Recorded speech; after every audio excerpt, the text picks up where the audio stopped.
ঈদ-মায়ার প্রেমগাথা season ২ পর্ব সংখ্যা ৩। লেখনীতে রিক্তা ইসলাম মায়া। গল্প পাঠে আমি অরোরা ইসলাম। সকাল ৮টা ১৫। হৃদ গোসলে। মায়া তাড়াহুড়ো করে হৃদের ঘরে ঢুকল। হৃদকে ঘরে না দেখে বন্ধ দরজার ওয়াশরুমের দিকে তাকিয়ে বুঝল হৃদের গোসল শেষ হয়নি। মায়া হাতে গরম কফিটা বিছানার পাশে বেডসাইড টেবিলের ওপরে রেখে ঝটপট নিজের বিছানা গোছালো। সকালে সুফিয়া খানের ফোন এসেছিল মায়াকে এই বাড়িতে না পেয়ে। তিনি কথায় কথায় জানায় মায়াকে আজকালের মধ্যে আশুগঞ্জ পাঠানো হবে আরিফের আবদারে। সেখান থেকে ওনাদের আনুষ্ঠানিক বিয়ের আয়োজনে মায়াকে খানবাড়িতে তুলে দেওয়া হবে। ব্যাপারটায় মায়া ভীষণ খুশি, যদিও হৃদ জানে না। তবে আনুষ্ঠানিক বিয়েতে যখন হৃদ রাজি হয়েছে, তার মানে মায়াকে ওর বাপের বাড়ি পাঠাতে হৃদ অমত করবে না। মায়া বিছানা গুছিয়ে হৃদের শার্ট প্যান্ট কভার থেকে খুলে রাখলো। হৃদের কফিতে হাত দিয়ে দেখলো কফিটা ঠান্ডা। সেথায় মায়া আবারও কফিটা গরম করে নিয়ে এসে দেখলো হৃদ তখনও বের হয়নি। হৃদ এত সময় নিয়ে গোসল করার কথা না। হৃদের ফোন চার্জে। পাশে হৃদের ব্ল্যাক কফি রাখতে গিয়ে মায়া চট করে বন্ধ ওয়াশরুমের দরজার দিকে তাকিয়ে কফির কাপটা আবার হাতে নিল। যদিও মায়া হৃদের তেতো কফি খায় না, কিন্তু হৃদকে নিজের এঁটো কফি খাওয়াতে চায় বলে মায়া ঝটপট করে হৃদের কফিতে চুমুক বসাতেই মায়ের জিহ্বা পুড়ল। সাথে নাক মুখ ছিটকে ওয়াক করে থুতু ফেলে বলল, থু, সি কি তিতা কফি। তেতো কফিতে মায়ের মুখ বিষাদে জ্বলে উঠল। নাক মুখ কুঁচকে মাথা নাড়ল। কিন্তু হৃদকে মায়ের খাওয়া এঁটো খাবার খাওয়াবে বলে মায়া পুনরায় কফিতে চুমুক বসাতে গিয়ে হৃদ খট করে দরজা খুলে বেরোতেই মায়া থতমত খেয়ে তাড়াহুড়ো করতে গিয়ে জিহ্বা পুড়ে চেঁচিয়ে উঠল। হাতের কফিটা বেডসাইড টেবিলে পুনরায় রেখে দু হাতে মুখ চেপে পালিয়ে যেতে চাইলে হৃদ এগিয়ে এসে মায়ের বাহু চেপে নিজের দিকে টেনে বলল, কি হয়েছে মুখে দেখি? কিছু হয়নি, সারুন, আমি আইস দিব। হৃদ জোর করে মায়ের মুখ থেকে হাত ছড়িয়ে দিয়ে মায়ের গাল চেপে ঠোঁট উঁচু করে বলল, ঠোঁট পুড়েছে? না, জিভ। কিভাবে? আপনার তেতো কফি খেতে গিয়ে এমন হয়েছে। তাহলে তেতো কফি খেতে গেলে কেন? এমনি খেয়েছিলাম, একটু টেস্ট করতে। আচ্ছা হা করো, আমি দেখি কি হয়েছে। না ছাড়ুন, কিছু হয়নি, আমি আইস ঘষে দিলে ঠিক হয়ে যাবে। হৃদ বিরক্তিতে কপাল কুঁচকে মায়ের গালে চাপ বাড়িয়ে দ্বিগুণ ঠোঁট উঁচিয়ে বলল, হা করো। মায়া উপায় না পেয়ে হা করতে হৃদ ফের বলল, জিহ্বাটা বের করো। মা একটু দ্বিধাবোধ করলো, কিন্তু হৃদ এক হাতে মায়ের ঘাড় আর অপর হাতে মায়ের গাল চেপে রাখায় মায়া নড়াচড়া করার সুযোগ না পেয়ে ছোট্ট গোলাপি রঙের জিহ্বাটা বের করতে হৃদ সেদিকে দৃষ্টি ফেলে পরখ করলো। মায়ের গালের হাতটা ছেড়ে জিহ্বায় ছুঁয়ে দিয়ে বলল, হৃদ, এখানে পুড়েছে? মাথা ঝাঁকালো, যার অর্থ হ্যাঁ। হৃদ নুয়ে মায়া জিভে নিজের ঠোঁট ছোঁয়াতেই মায়া আতকে চট করে জিহ্বা মুখের ভেতরে পুড়ে নিতে হৃদ মায়ের চুলের মুষ্টি পেছনে টেনে মুখটা ওপর করো। মায়ের মুখের ওপর ঝুঁকে বিরক্তি গলায় বলল, মুখ খোলো। না। হৃদ। হৃদের ধমকে মায়ের লজ্জায় আড়ষ্ট হয়ে জিহ্বা বের করলো। হৃদ ভেজা ঠোঁটে ফের মায়ের জিভে নিজের ঠোঁট ছুঁয়ে শব্দ করে চুমু খেলো। একটা, দুইটা, তিনটা, পরপর বেশ কয়েকটা। মায়ের লজ্জায় লাল হয়ে উঠল।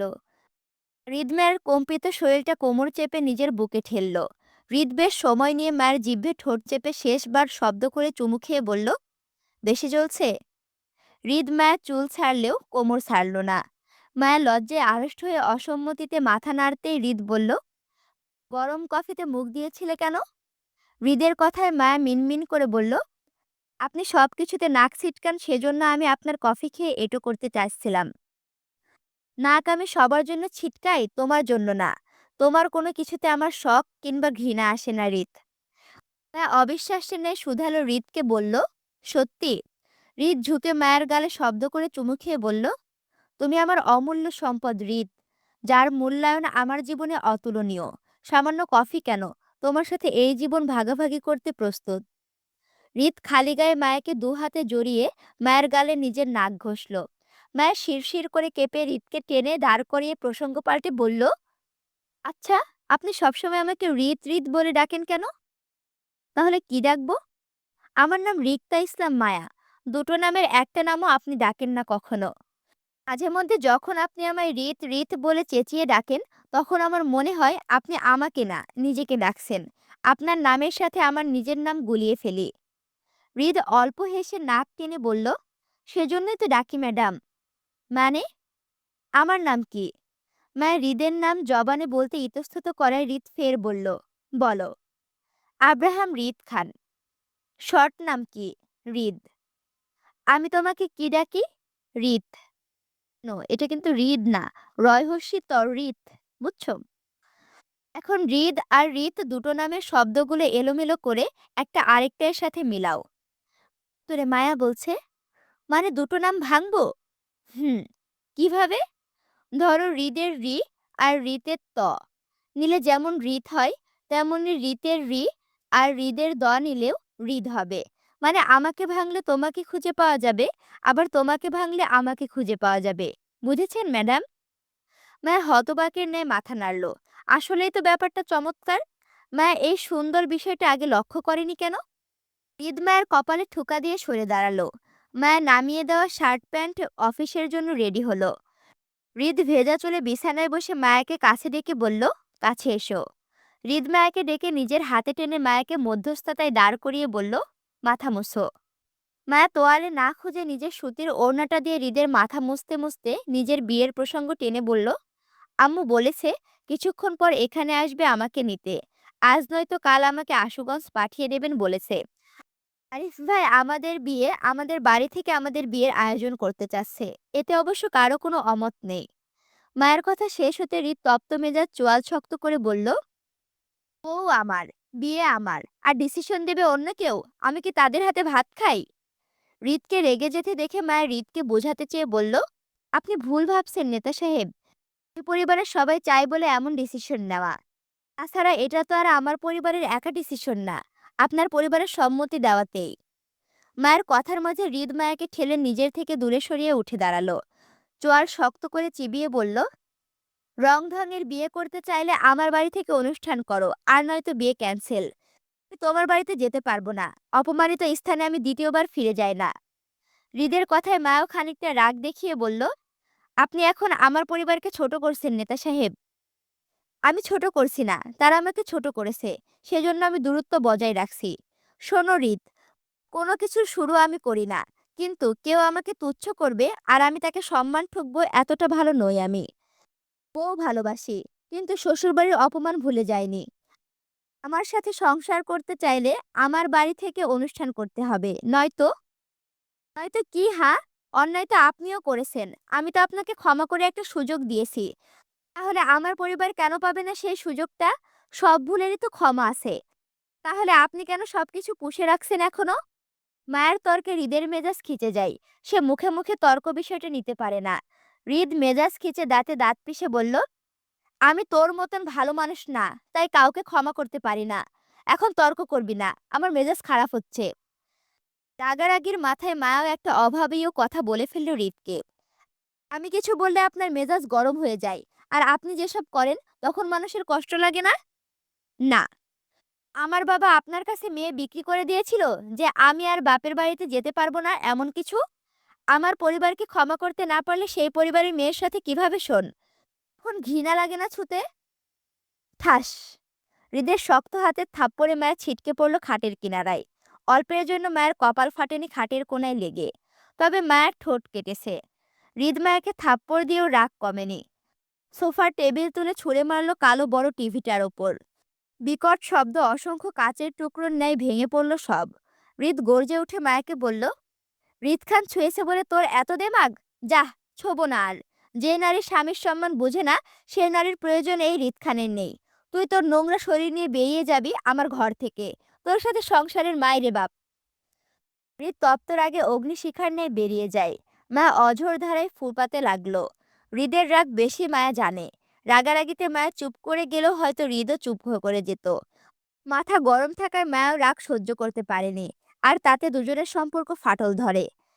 জেদি মায়ের হৃদের সাথে রাগ নিয়ে আরেকটা ভুল কাজ করলো বাসা থেকে বেরিয়ে গিয়ে। কোথাও গিয়েছে কেউ জানে না, জানার কথাও না। সুফিয়া খান মনে করেন মায়ের হৃদের সঙ্গে হৃদের বাড়িতে আছে। হৃদয় সারাদিন রাগের মধ্যে রাতে বাড়ি ফিরে তখন ওর ঘরটা ভাঙচুর দেখে লোক লাগিয়ে পরিষ্কার করলো। তারপরও মায়ের খোঁজ করলো না, কারণ হৃদের ধারণা মায়াকে হয়তো সুফিয়া খান এসে নিয়ে গেছে। যেহেতু মায়া আজ সকালে বলেছিল মায়াকে নিয়েতে সুফিয়া খান আসবে, তাই এই ধরনের গোটা একটা দিন কেটে গেল, রাত পোহালো। মায়ের সন্ধানে পরদিন 12টার দিকে সুফিয়া খান এলো হৃদের বাড়িতে। তিনি খালি বাড়িতে মায়ের দেখা না পেয়ে তিনি সার্ভেন্ট ডেকে বলল, তোমাদের ম্যাডাম কোথায়? হৃদের বাসায় একজন শেফ আর একজন বয়স্ক লতিফা থাকে। তার পাশাপাশি রান্নার বাজারজাত করার জন্য একটা ছেলে আছে, রানা। সুফিয়া খান তিনজনকে ডাকলো। লতিফা বলল, বড় ম্যাডাম, আমি কাল বাইত গেছিলাম আইসি আজ সহালে।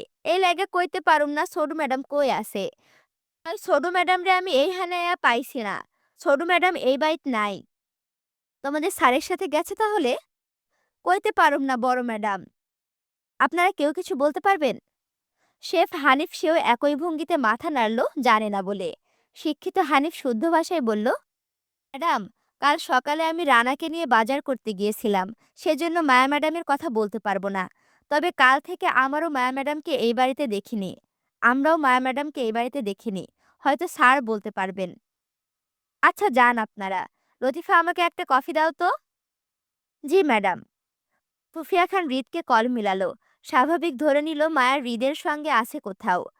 যেহেতু তিনি আজ চট্টগ্রামে ফিরে যাবেন, তাই মায়াকে আশুগঞ্জ পাঠিয়ে দিয়ে যাবেন তিনি। হৃদ সুফিয়া খানের কল রিসিভ করতেই সুফিয়া খান বলল, মায়াকে বাসায় পাঠাও হৃদ, আমি অপেক্ষা করছি। অসময়ে হৃদ কাজে ব্যস্ত। অফিসের ডেস্কে বসে ল্যাপটপে নতুন প্রজেক্টের কাজ দেখছিল।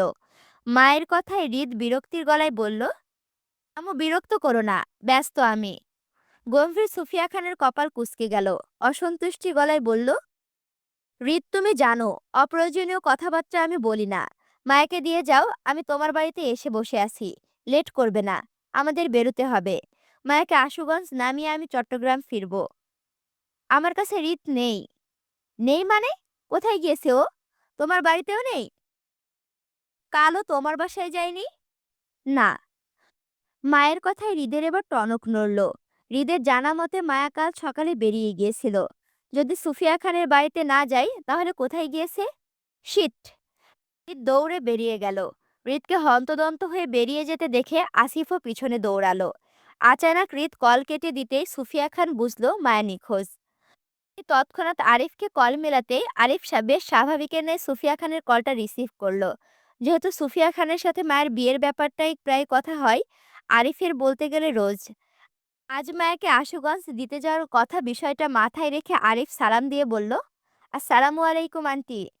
সুফিয়া খান তাড়াহুড়ো না করে বরং গম্ভীর্যতা নিয়ে সালামের উত্তর দিয়ে বলল, মায়া গিয়েছে তোমাদের বাড়িতে? মায়া? না তো আন্টি, আসেনি। কেন, কি হয়েছে? মায়ের তো আপনার সাথে আসার কথা ছিল আন্টি। আপনি বলেছিলেন মায়াকে আসার সময় আমাদের বাড়িতে নামিয়ে দিয়ে যাবেন। তাহলে? আরিফকে অস্থির হতে দেখে তিনি বুঝলেন মায়া আশুগঞ্জ যায়নি। মায়ের পরিবারকে আপাতত মায়ের নিখোঁজ হওয়ার বিষয়টা লুকিয়ে চতুর সুফিয়া খান বললেন, আসলে আমার সাথেই যাওয়ার কথা ছিল, কিন্তু হঠাৎ আমার কাজ পড়ে যায়। মায়াকে আমি ড্রাইভারের সাথে পাঠিয়েছিলাম, হয়তো পৌঁছায়নি। পৌঁছালে আমাকে কনফার্ম করবে কেমন? জি আচ্ছা আন্টি। আরিফের কল কেটে সুফিয়া খান চিন্তিত মুখে উঠে দাঁড়ালো।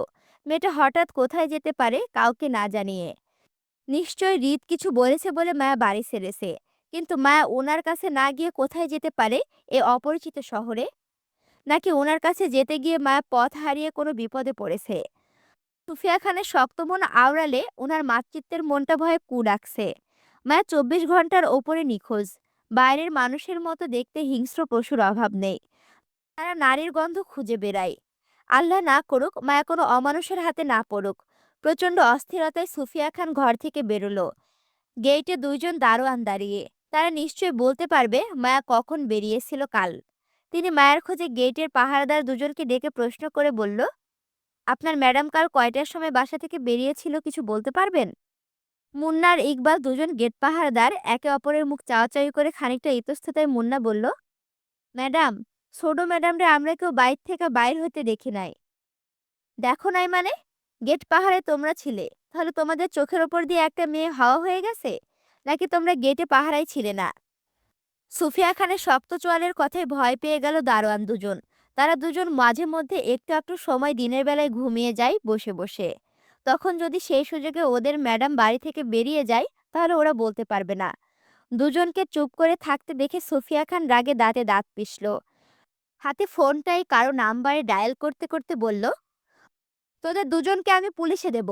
তোদের পাহারা দেওয়া অবস্থায় একটা মেয়ে কিভাবে বাসা থেকে বেরিয়ে যায় সেই কৈফিয়ত তোরা আমাকে দিবি।